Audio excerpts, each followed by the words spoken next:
Pagi hari wisuda itu, Rian menerima telepon dari ayahnya yang dingin dan tegas, "Kami tidak akan datang. Kamu sudah bukan anak kami lagi karena kamu gay." Suara itu masih bergema di kepala Rian saat ia berdiri di depan cermin kecil kamar kosnya di Depok. Tangannya gemetar saat mengikat dasi toga hitam. Meski hati seperti diremas, ia tetap melangkah keluar, naik ojek online menuju kampus Universitas Indonesia di Depok, Jakarta. Hari ini seharusnya menjadi puncak kebanggaan setelah 4 tahun berjuang kuliah teknik mesin dengan beasiswa, tapi kini terasa seperti hari penghakiman. Rian lahir di Bandung, anak tunggal dari keluarga Muslim taat yang mengelola usaha kecil kain batik. Ayahnya, Pak Hadi, seorang ustadz kecil di masjid kampung, selalu mengajarkan bahwa laki-laki harus menikah dengan perempuan, punya anak, melanjutkan garis keturunan. Ibu Rian, Bu Siti, lebih lembut tapi tetap mengikuti suami. Dulu Rian menyembunyikan perasaannya sejak SMA, ketika ia sadar ia menyukai teman laki-lakinya. Di UI ia bertemu Dimas, mahasiswa hukum dari Jakarta, yang membantunya menerima diri sendiri. Mereka bertemu di klub debat kampus, lalu perlahan menjadi lebih dari teman. Dimas selalu bilang, "Kamu tidak salah, Rian. Cinta kita bukan dosa, ini bagian dari ciptaan Tuhan." Tapi keluarga Rian tak pernah tahu hingga 3 minggu lalu. Saudara sepupu Rian yang kebetulan kuliah di UI juga, melihat Rian dan Dimas berpegangan tangan di taman kampus. Foto itu dikirim ke grup keluarga besar. Malam itu telepon dari Bandung tak henti. "Ayah marah besar, ibu menangis, kamu bikin malu kami di kampung, nak. Bagaimana kami hadap tetangga?" Rian mencoba jelaskan, tapi ayah langsung putus sambungan. Sejak itu, tak ada lagi ucapan selamat ulang tahun, tak ada kiriman uang bulanan. Rian bertahan dengan kerja paruh waktu di KAI kampus. Sekarang di gerbang UI, teman-temannya sudah menunggu. Ada Sari, sahabatnya sejak semester 1, yang tahu segalanya. "Rian, kamu tetap harus bangga. Kita wisuda bareng hari ini," kata Sari sambil memeluknya erat. Rian tersenyum tipis, tapi dalam hati ia bertanya, apa gunanya gelar sarjana kalau keluarga yang paling ia cintai menolaknya.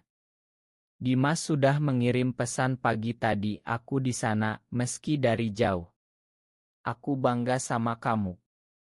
Dimas tak bisa duduk di keluarga karena tak diundang, tapi ia berjanji akan datang sebagai penonton biasa. Upacara wisuda dimulai pukul 9 pagi di lapangan utama UI yang luas. Ribuan mahasiswa duduk rapi dengan toga hitam, orang tua dan keluarga memenuhi kursi penonton. Rian duduk di baris depan karena IPK-nya tinggi, termasuk dalam 10 besar akultas. Saat namanya dipanggil untuk naik panggung menerima ijazah, ia berjalan sendirian. Tak ada ayah yang berdiri bangga, tak ada ibu yang beroto. Hanya tepuk tangan sopan dari teman-teman. Rian merasa dunia berputar lambat. Ia menggenggam ijazah dengan tangan dingin, matanya berkaca-kaca. Di baris penonton, ia melihat Dimas duduk di belakang, tersenyum menenangkan. Tapi itu tak cukup mengisi lubang di dada Rian. Setelah sesi oto kelompok, Rian duduk di bangku taman kampus sendirian. Sari datang membawa air mineral. "Mereka akan menyesal, Rian. Kamu sudah dewasa sekarang." Rian menggeleng. "Aku tak mau mereka menyesal. Aku hanya ingin mereka paham bahwa aku tetap anak mereka." Pikirannya melayang ke masa kecil. Ayah mengajarinya naik sepeda di jalan kampung Bandung, ibu memasak sate untuk ulang tahunnya. Semua itu kini terasa jauh. Tekanan masyarakat Indonesia yang masih kuat dengan nilai-nilai tradisional membuat Rian sering merasa terjebak. Di kampus ia bebas, tapi di luar ia harus selalu berhati-hati. Sore menjelang, acara puncak adalah pidato perwakilan wisudawan. Rektor sudah memilih Rian karena prestasinya. Tapi Rian ragu. Apa aku berani bicara jujur, gumamnya pada diri sendiri. Dimas mendekat diam-diam, memegang bahunya sebentar. Apapun keputusanmu, aku di belakangmu. Rian mengangguk, tapi hatinya masih bergolak. Malam sebelumnya ia menulis draft pidato, tapi tak berani menyertakan bagian tentang identitasnya. Sekarang dengan keluarga yang absen, mungkin inilah saatnya. Acara berlanjut dengan sambutan dekan. Rian duduk di kursi khusus di panggung samping. Ia melihat kursi kosong yang seharusnya untuk keluarga. Air matanya hampir jatuh lagi. Tapi ia ingat nasihat Dimas, kamu bukan hanya anak mereka. Kamu adalah dirimu sendiri. Saat namanya dipanggil untuk pidato, Rian berdiri, langkahnya mantap meski dada berdegup kencang. Ia naik ke mimbar, mikron di depan. Ribuan mata menatapnya. Di luar lapangan, layar besar menyiarkan langsung acara ini ke seluruh kampus. Tak disadari Rian, siaran itu juga ditonton banyak orang di Jakarta melalui YouTube resmi UI. Terima kasih Bapak Rektor, Ibu Dekan, dan semua hadirin, mulai Rian dengan suara agak bergetar. Hari ini adalah hari yang saya tunggu sejak lama. Tapi perjalanan saya bukan hanya tentang nilai A atau proyek akhir. Ini tentang menemukan siapa saya sebenarnya. Ia berhenti sebentar, menarik napas dalam. Teman-temannya di bawah panggung menahan napas. Dimas duduk tegang di baris belakang.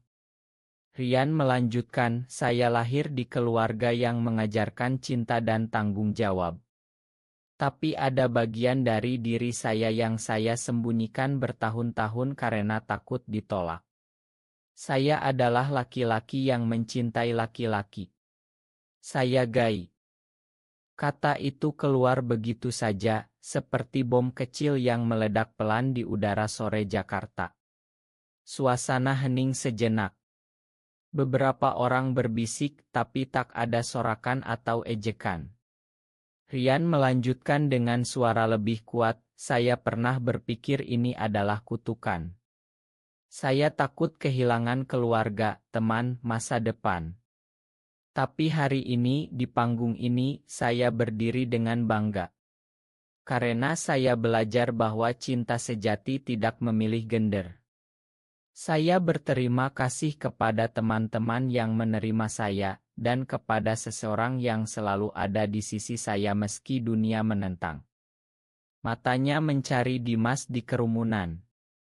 Terima kasih telah mengajarkan saya bahwa saya layak dicintai apa adanya. Tepuk tangan mulai pelan, lalu semakin keras. Sari berdiri dan bertepuk paling kencang. Rektor tersenyum tipis, mungkin tak menduga. Tapi Rian belum selesai. Kepada keluarga saya yang mungkin sedang menonton dari Bandung, saya tetap mencintai kalian. Saya harap suatu hari kalian bisa memeluk saya lagi, bukan sebagai orang asing, tapi sebagai anak kalian. Air matanya jatuh sekarang, tapi ia tersenyum. Pidato berakhir dengan sorak-sorai. Saat Rian turun dari panggung, ia tak menyangka apa yang akan terjadi selanjutnya. Dimas tak tahan lagi. Begitu Rian turun tangga panggung, Dimas berlari melewati barisan penonton, melewati petugas keamanan yang terkejut. Ia naik ke panggung dengan cepat, tangannya terulur. Rian berbalik, matanya melebar melihat Dimas di sana, di depan ribuan orang. Dimas, kamu gila, bisik Rian, tapi senyumnya melebar. Dimas memeluknya erat, tak peduli kamera masih menyala. Pelukan itu bukan sekadar pelukan biasa, itu adalah pelukan yang menyimpan semua perjuangan 2 tahun mereka. Rian merasakan hangat tubuh Dimas, aroma parfum yang familiar, dan untuk pertama kali hari itu ia merasa tidak sendirian. Kerumunan langsung heboh. Handphone diangkat tinggi-tinggi merekam. Beberapa mahasiswi berteriak "Au", ada yang bertepuk, ada yang terdiam tak percaya. Siaran langsung di YouTube langsung meledak komentar, "Ini berani banget, cinta mereka tulus, keluarganya di mana?" Dalam hitungan menit, video itu dibagikan ke grup WhatsApp Jakarta, ke Twitter, ke TikTok. Tagar wisudawi Rian Dimas mulai trending di Indonesia. Rian dan Dimas tak sadar bahwa momen itu sedang disaksikan bukan hanya di kampus, tapi di kai-kai Jakarta, di rumah-rumah di Bandung, bahkan di kantor-kantor pemerintah. Mereka turun panggung bersama, tangan saling genggam. Sari langsung memeluk keduanya. "Kalian berdua bikin sejarah hari ini," kata Sari tertawa. Rian masih gemetar, tapi bahagia. "Aku tak menyangka kamu berani naik ke sana." Dimas tersenyum, "Aku tak bisa biarkan kamu sendirian lagi. Ini milik kita berdua." Mereka berjalan ke tenda makanan, di mana teman-teman lain sudah menunggu dengan kue dan minuman. Suasana riang, tapi Rian sesekali mengecek ponsel. Tak ada pesan dari ayah atau ibu. Hatinya masih sakit, tapi pelukan Dimas tadi seperti obat sementara.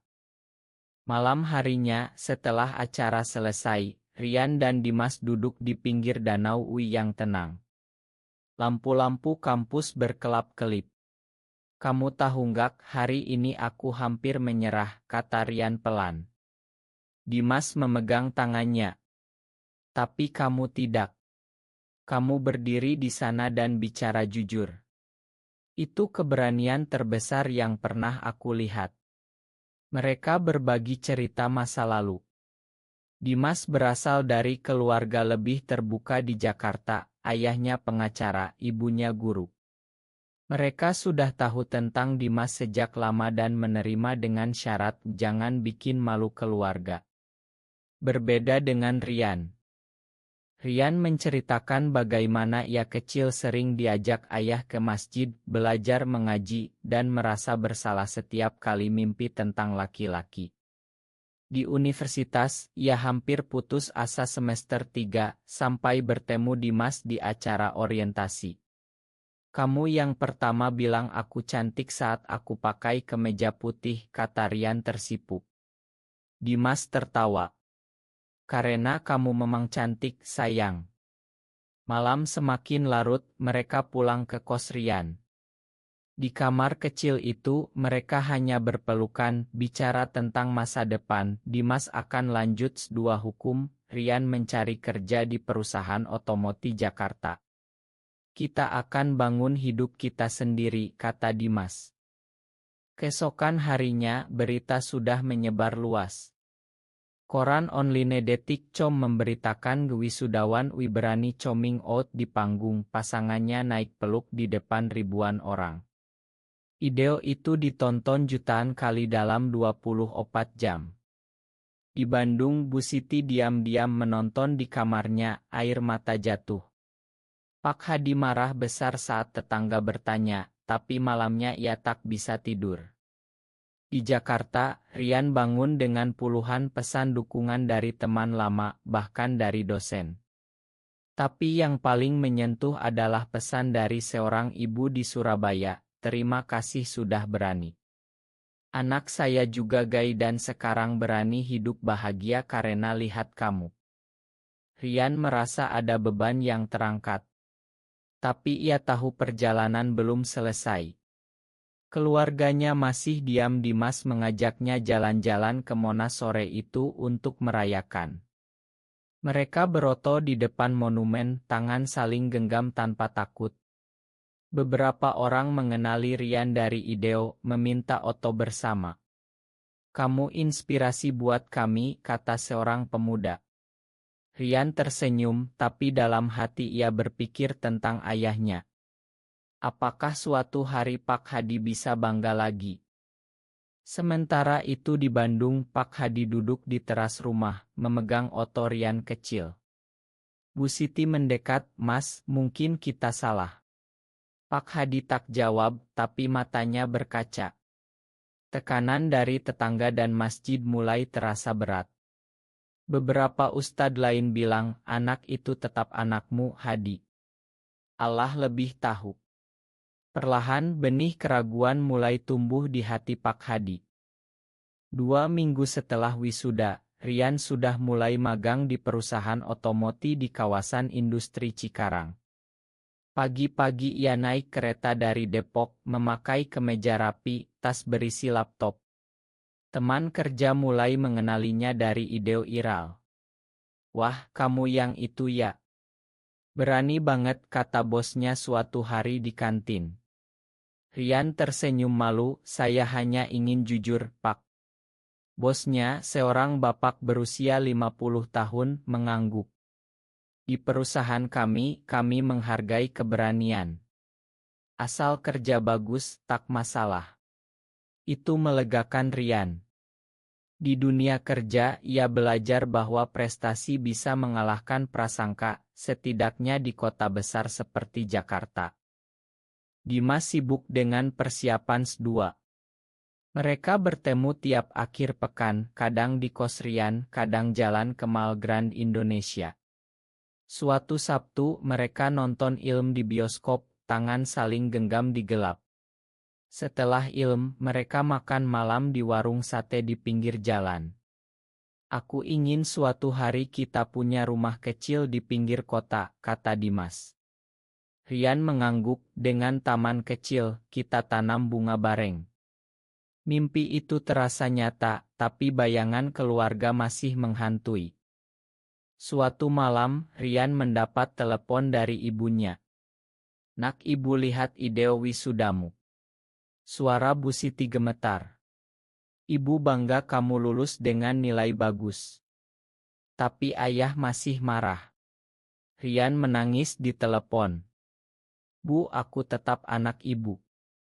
Aku tak minta kalian setuju sekarang, tapi tolong jangan benci aku." Bu Siti menangis juga. "Ibu tak pernah benci. Ibu hanya takut apa kata orang." Percakapan itu pendek, tapi memberi harapan kecil. Rian cerita ke Dimas, "Mungkin suatu hari ayah akan telepon juga." Dimas memeluknya, "Kita sabar ya." Di tengah itu ada konflik baru. Teman semarian dari Bandung yang konservatif mengirim pesan kasar di grup kelas, "Kamu bikin malu kampung, Rian. Jangan pulang dulu." Rian sakit hati, tapi Sari dan Dimas membantunya blokir dan fokus ke depan. Rian mulai aktif di komunitas Jakarta yang low profile, ikut diskusi online tentang hak dan penerimaan.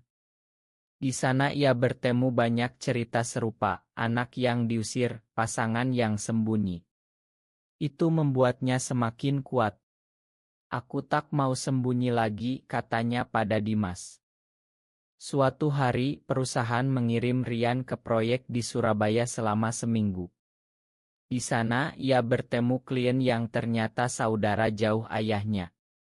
Pria itu mengenali Rian dari berita. "Kamu anak Hadiah. Berani kamu, Nak. Tapi hati-hati di kampung." Percakapan itu membuat Rian memikirkan kembali akarnya. Di hotel malam itu, ia menulis surat panjang untuk ayahnya, tapi tak berani kirim. "Ayah, aku masih ingat saat ayah ajari aku sholat. Aku masih sholat, ayah. Hanya saja aku mencintai laki-laki." Kembali ke Jakarta, Dimas menjemput di stasiun. Mereka pulang naik ojek bersama, Rian memeluk pinggang Dimas erat. Di kos, mereka masak mie goreng sederhana, tertawa seperti pasangan biasa. Tapi Rian mulai merasa ada yang kurang. "Aku ingin keluargaku tahu aku bahagia," katanya. Dimas mengusap rambutnya. "Suatu hari mereka akan datang sendiri." Tekanan sosial di Indonesia memang berat, berita tentang pasangan gay yang diusir dari kos, atau keluarga yang tak mengakui. Tapi Rian belajar bahwa perubahan dimulai dari diri sendiri. Akhir bulan, Rian diundang jadi pembicara di acara kecil komunitas mahasiswa di kampus lain. Ia bercerita tentang perjalanannya. Saya pernah hampir bunuh diri semester 2 karena merasa dosa besar. Tapi bertemu orang yang tepat membuat saya sadar, Tuhan menciptakan saya dengan cinta ini. Ruangan hening lalu tepuk tangan meriah. Ide pembicaraan itu juga ira lagi. Kali ini Pak Hadi di Bandung menonton diam-diam di warung kopi. Ia tak bilang apa-apa ke siapapun tapi hatinya mulai luluh. Bulan berikutnya, kehidupan Rian semakin stabil. Gaji magang cukup untuk biaya hidup, ia bahkan bisa kirim uang ke ibunya diam-diam. Dimas lulus hiji dengan cum laude dan mulai magang di Irma Hukum. Mereka pindah ke apartemen kecil di Bekasi, tempat yang lebih nyaman, dengan kamar mandi sendiri dan balkon menghadap sawah. Setiap pagi mereka sarapan bareng, malamnya nonton drama Korea sambil pelukan. Ini seperti mimpi, kata Rian suatu malam. Dimas mencium keningnya. Ini nyata, sayang. Tapi konflik internal Rian belum hilang. Ia sering mimpi buruk tentang ayah memukulnya. Dimas selalu bangunkan, peluk sampai tenang. Kamu aman sekarang. Suatu hari, Rian mendapat undangan pulang kampung untuk acara keluarga besar. Ia ragu, tapi Dimas bilang, pergilah sendirian dulu. Aku tunggu di sini. Rian naik bus ke Bandung, hati berdebar. Di rumah, ibu memeluknya erat, ayah hanya mengangguk dingin. Saudara-saudara melihatnya aneh. Malam itu, Rian tidur di kamar lamanya, dikelilingi poster mobil dan troi lomba sains mak. Ia menangis pelan. Keesokan pagi, ayah memanggilnya ke teras. Kamu sudah besar. Kerja di mana sekarang? Tanya Pak Hadi datar. Rian cerita tentang magang, prestasi. Ayah diam lama. Ide itu banyak orang bicara. Kamu bikin kami malu. Rian menjawab pelan, ayah, malu itu dari orang luar. Tapi aku tetap anak ayah. Pak Hadi tak jawab, tapi tak usir Rian. Bu Siti diam-diam bilang, ayah mulai baca artikel tentang itu. Mungkin lambat laun. Kembali ke Bekasi, Rian cerita ke Dimas. Setidaknya ayah bicara sama aku. Mereka merayakan dengan makan malam romantis di rumah, nasi goreng spesial buatan Rian. Hubungan mereka semakin dalam. Dimas mengajarkan Rian tentang hukum hak asasi di Indonesia, bagaimana masih banyak yang harus diperjuangkan. Rian semakin aktif menulis blog anonim tentang pengalaman gay di Indonesia. Banyak yang baca dan merasa terwakili. Suatu hari, perusahaan Rian mengadakan Amili Day. Rian diundang bawa pasangan. Ia bawa Dimas. Awalnya rekan kerja kaget, tapi bosnya menyambut hangat. Selamat datang, Dimas. Anak-anak rekan kerja bermain dengan mereka, tak peduli. Momen itu membuat Rian sadar bahwa penerimaan bisa datang dari tempat tak terduga. Malamnya, di apartemen, Rian bilang, aku ingin suatu hari kita nikah, meski tak resmi di sini. Dimas tersenyum, kita bisa ke luar negeri suatu hari. Tekanan dari luar masih ada. Ada komentar negatif di media sosial, ada ancaman anonim. Tapi mereka punya komunitas kecil, Sari, teman Dimas, dan beberapa teman gay lain yang saling dukung. Mereka sering kumpul di kait tersembunyi, berbagi cerita. Rian merasa tumbuh dari anak yang takut menjadi pria yang berani berdiri untuk dirinya. 882 kata. Ile 5. 6 bulan kemudian perusahaan Ryan memberi promosi kecil. Ia sekarang punya tim sendiri untuk proyek desain mesin. Dimas mulai kerja tetap di Irma Hukum, gaji cukup untuk mereka berdua. Mereka merencanakan liburan ke Bali pertama kali. Di pantai Kuta, mereka berjalan tangan genggam saat sunset, tak peduli pandangan orang. Ini kebebasan, kata Ryan. Dimas mengangguk. Dan kita pantas mendapatkannya. Di Bandung perubahan terjadi perlahan. Pak Hadi mulai tanya ke Bu Siti tentang Ryan. Dia sehat. Kerjanya bagus. Bu Siti tersenyum dalam hati. Suatu hari, Pak Hadi menelepon Ryan. Nak, pulanglah lebaran nanti. Itu kalimat pertama yang hangat setelah setahun. Ryan menangis bahagia. Iya, ayah. Aku pulang. Dimas mendukung, aku tunggu di Jakarta. Jangan paksa mereka terima aku dulu. Lebaran tiba, Ryan pulang ke Bandung dengan tangan penuh oleh-oleh. Keluarga besar berkumpul. Awalnya canggung, tapi ibu memeluknya lama. Ayah tak banyak bicara, tapi saat sholat Id, ayah berdiri di samping Ryan. Setelah itu, di meja makan, Pak Hadi bilang pelan, kamu tetap anakku.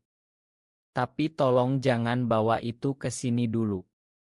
Ryan mengangguk, terima kasih, ayah. Itu langkah kecil, tapi bagi Ryan seperti gunung yang bergeser. Kembali ke Jakarta, Ryan cerita ke Dimas dengan air mata bahagia. Mereka merayakan dengan ciuman lembut di balkon. Hubungan mereka semakin matang, ada perdebatan kecil tentang masa depan, tapi selalu selesai dengan pelukan. Ryan mulai ikut konseling untuk trauma masa lalu, Dimas mendampingi. Kita tumbuh bersama, kata Dimas. Suatu hari, Ryan mendapat undangan jadi pembicara utama di acara besar kampus UI lagi, kali ini seminar tentang diversity. Ia ajak Dimas naik panggung bersama. Di depan 500 orang, Ryan bicara, Dimas berdiri di samping. Cinta kami bukan untuk ditakuti. Ini untuk dirayakan. Tepuk tangan menggelegar. Ideo lagi viral, tapi kali ini dengan dukungan lebih besar. Keluarga Ryan di Bandung menonton bersama. Bu Siti bilang ke suaminya, lihat, Mas. Anak kita bahagia. Pak Hadi diam, tapi matanya tak lagi marah. Ryan merasa lengkap. Dari anak yang ditolak, kini ia menjadi inspirasi. Tapi ia tahu masih banyak yang berjuang sendirian di Indonesia. Ia mulai rencana buat komunitas dukungan online yang aman. Dimas mendukung penuh. Kehidupan mereka kini penuh warna, kerja, cinta, keluarga yang mulai pulih, dan harapan untuk masa depan. 1 tahun setelah wisuda, Ryan dan Dimas berdiri di balkon apartemen mereka di Bekasi, memandang lampu kota Jakarta yang berkelap-kelip. Ryan memegang tangan Dimas erat. Ingat hari wisuda itu, tanya Ryan. Dimas tersenyum. Hari yang mengubah segalanya. Keluargamu tak datang, tapi seluruh kota akhirnya melihat kita. Memang benar, momen pelukan di panggung itu masih dibicarakan di mana-mana. Banyak anak muda gay di Indonesia merasa lebih berani karena Ryan. Keluarga Ryan kini lebih terbuka. Pak Hadi pernah datang ke Jakarta, makan malam bersama mereka bertiga. Awalnya canggung, tapi ayah bertanya tentang pekerjaan Dimas, tentang hukum. Kalian jaga diri ya, kata Pak Hadi sebelum pulang. Itu bukan persetujuan penuh, tapi cukup untuk Ryan. Bu Siti sering telepon, kirim resep masakan untuk anak dan temannya. Di tempat kerja, Ryan kini jadi role model. Perusahaan bahkan buat kebijakan di RCT setelah insiden IDEO itu. Dimas menangani kasus hak asasi, termasuk kasus diskriminasi terhadap komunitas LGBTQ. Mereka sering bicara malam tentang bagaimana Indonesia bisa lebih baik. Perubahan lambat tapi terjadi, kata Dimas. Suatu malam, Dimas berlutut di balkon memegang cincin sederhana. Rian, maukah kamu jadi pasanganku selamanya, meski tak ada akta resmi di sini? Rian menangis, memeluknya. Iya, Dimas. Selamanya. Mereka pelukan lama di bawah bintang Jakarta. Tak ada pesta besar, hanya janji di hati. Rian kini 24 tahun, lebih dewasa, lebih kuat. Ia sering kembali ke kampus UI, bicara dengan mahasiswa baru yang sedang berjuang dengan identitas. Jangan takut jadi diri sendiri, katanya. Dan setiap kali ia ingat hari wisuda itu, keluarga absen, tapi momen akhir membuat seluruh kota terpana, dan membuat dirinya menemukan kekuatan sejati. Apakah penerimaan keluarga adalah syarat utama kebahagiaan seorang gay di Indonesia, atau justru keberanian menerima diri sendiri yang lebih penting? Benar atau salah?